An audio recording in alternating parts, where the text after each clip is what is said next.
Hi, I'm Shelley Jones. Welcome to Learning Math with Dr. Jones.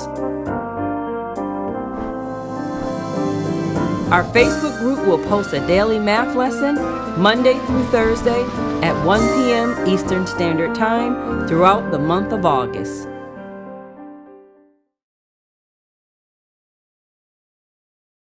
Okay, so to continue it on, we talked about a ratio, right? Sort of comparing two quantities. In our first example, it was comparing the how much orange juice I have to how much cranberry juice I have.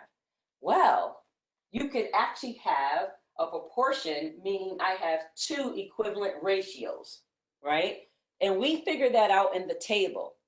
We said 3 to 2 was the same as 1.5 to 1, was the same as 60 to 40. So 3 to 2 is equal to 60 to 40, and basically that is a proportion. And so if you have 3 of the numbers in your proportion, you can figure out the fourth by solving for that fourth part.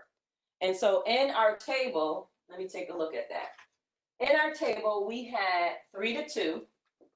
I'll write it over here. 3 to 2 equals, and then we had equals something to 8. Equals something to 8. So if you have this, you can actually solve for that something.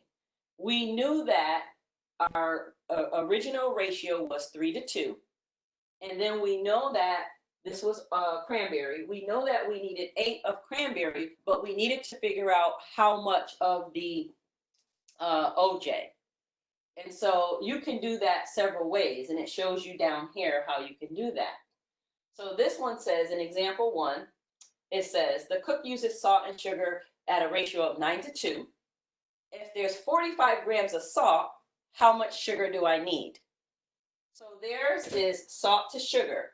And I wrote salt to sugar up here, and it looks like a fraction, but I want you to actually write that, because if my ratio is salt to sugar 9 to 2, then over here I have to keep the ratio as salt to sugar is to salt to sugar.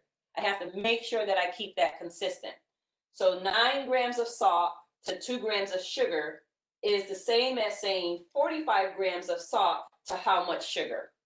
And you can find that out the first way. Method 1 says I can use equivalent fractions. And what does that mean?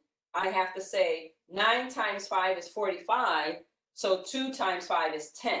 And so I can get that by using equivalent fractions. Usually we start with the denominator, but in this case, I knew the two numerators, and this actually happened to be very easy because 9 is a factor of 45, so I was able to say 9 times 5 is 45, so therefore 2 times 5 is 10. And remember, I'm multiplying each of these by 1. Right? 5 over 5 is 1. You multiply the numerator times the same thing. You multiply the denominator. It means you're multiplying by 1. Or I can also use cross multiplication.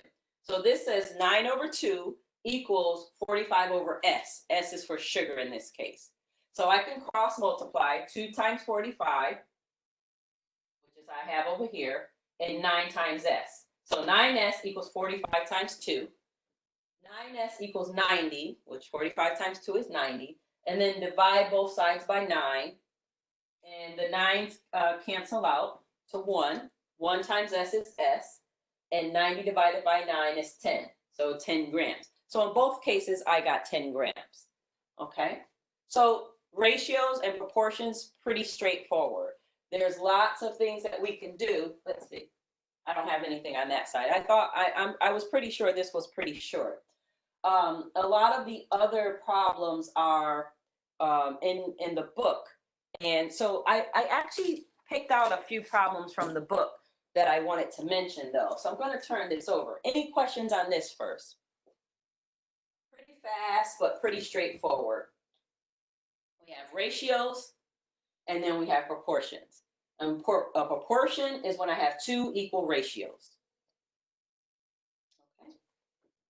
And remember, you could also, once I have this, if I put the 10 here, right, I could also say 9 times 10 is 90, and that should equal 9 times 10 equals 2 times 45.